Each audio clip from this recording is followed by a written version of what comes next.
اس کے ہاتھ میں شیطان کا ڈنڈا نظر آئے. اس کا مطلب کیا ہے کہ اگر بجٹ پڑھ کے کمائی کی جگہ پہ جا رہا اللہ کو ساتھ لے کے جا, برکتوں کو لے کے جا رہا, اللہ کی مدد کو لے کے جا رہا.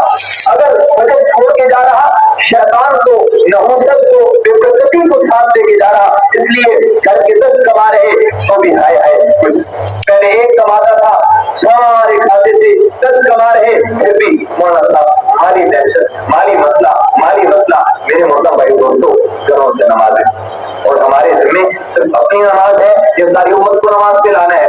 مولانا اجاز سے بولا عجیب جملہ ارشاد فرماتے خود نماز پڑھو گے, بڑوں کی بڑی بات, خود نماز پڑھو گے نبی صلی اللہ علیہ وسلم کی آنکھیں ٹھنڈی ہوں گی, اوروں کو نماز پہ لاؤ گے رسول اللہ کا سینہ ٹھنڈا.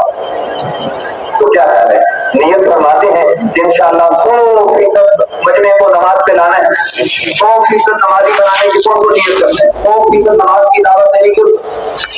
میرے محترم بھائی دوستوں, پھر نماز کے ساتھ ساتھ نبی پاک صلی اللہ علیہ وسلم کی بیوی مبارک زندگی, آپ نے اسلام کی زندگی کو سیکھنا.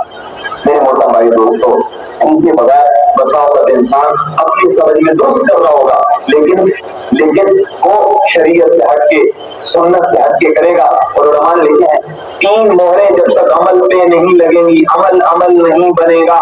ساری دنیا اس کو نیکی کہتی رہے, نیکی نہیں بنے گی. نمبر 1 ایمان ظاہر ہے.